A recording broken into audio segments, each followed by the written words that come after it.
Vamos começar então nossa aula de Teoria de Relações Internacionais, mais especificamente sobre o chamado primeiro debate de relações internacionais, tudo bem?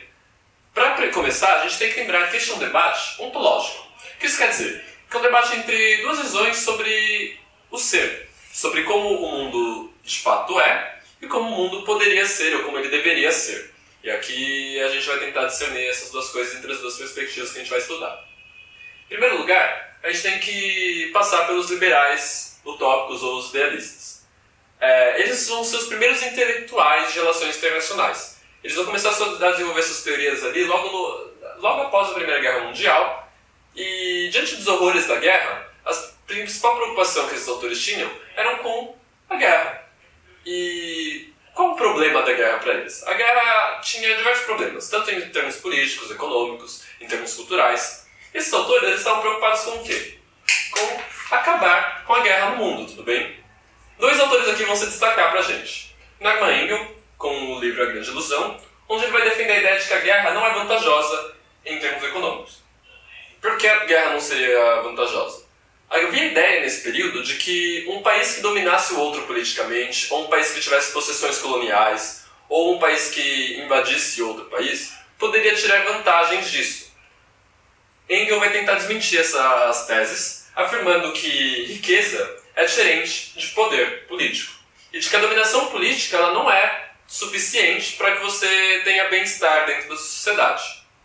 Outro autor importante aqui para a gente nesse período é o Woodrow Wilson. Ele foi presidente estadunidense durante a década de 20 e ele vai defender 14 pontos, que eu condensei aqui em duas ideias principais. A ideia de que a democracia é equivalente à paz, ou seja, de que estados democráticos liberais, eles não guerreiam entre si. De que as guerras ocorreriam, portanto, entre sistemas políticos distintos. Daí a necessidade de você expandir a democracia para outros países e outras regiões do globo. E de que você tinha necessidade de construir um sistema de segurança coletiva para que você conseguisse organizar os países em um sistema internacional coerente, através de direito internacional. A organização que foi criada aqui foi a Liga das Nações. Ela foi criada em 1919, exatamente com esse intuito. Uma curiosidade sobre esses dois autores é que ambos ganharam prêmios Nobel da Paz. Ok? Do outro lado, a gente tem os realistas. E como a gente vai... Quem diferenciou, quem realizou esse debate? Por que a gente vai dizer que alguns são liberais utópicos e outros são realistas? O primeiro a afirmar isso foi Edward Carr, no seu livro 20 anos de crise. Nele, ele vai afirmar que os liberais eram utópicos, que Woodrow Wilson, que Norman Engel eram utópicos. Por quê? Segundo ele, a demasiada preocupação que eles tinham com como o mundo deveria ser fazia com que eles dessem pouca atenção para como o mundo de fato era. Daí, eles serem ingênuos nas suas proposições, de, por exemplo, a Liga das Nações, que nesse período aqui, em 1939, já mostrava algumas falhas.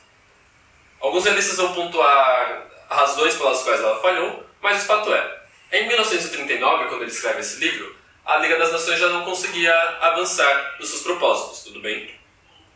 Daí, ele vai identificar um segundo grupo, o chamado grupo dos realistas, que vão se basear em três autores principais aqui pra gente: o Maquiavel, o Hobbes e o Tucídides.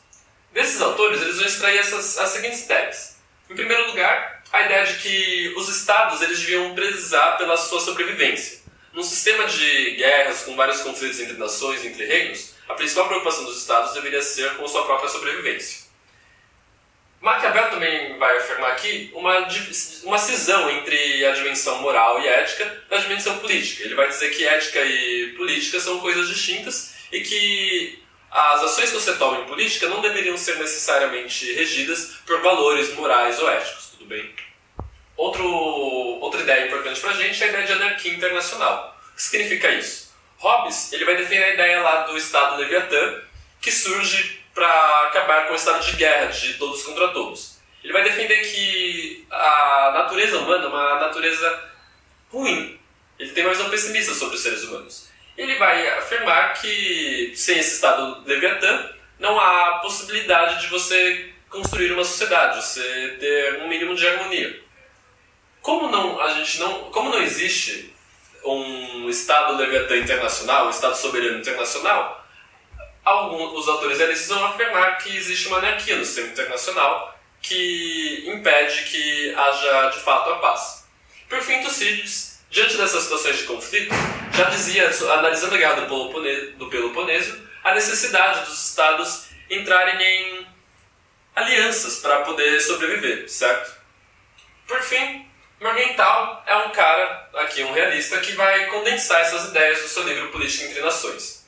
E já para caminhar para o final da nossa aula, vamos tentar entender então como pode ter sido pensado o debate entre essas duas escolas. Os idealistas eles vão falar, como eu já havia dito, a necessidade de você construir uma organização internacional, no caso a Liga das Nações ou a ONU, que pudesse coordenar a segurança e as relações entre todos os Estados.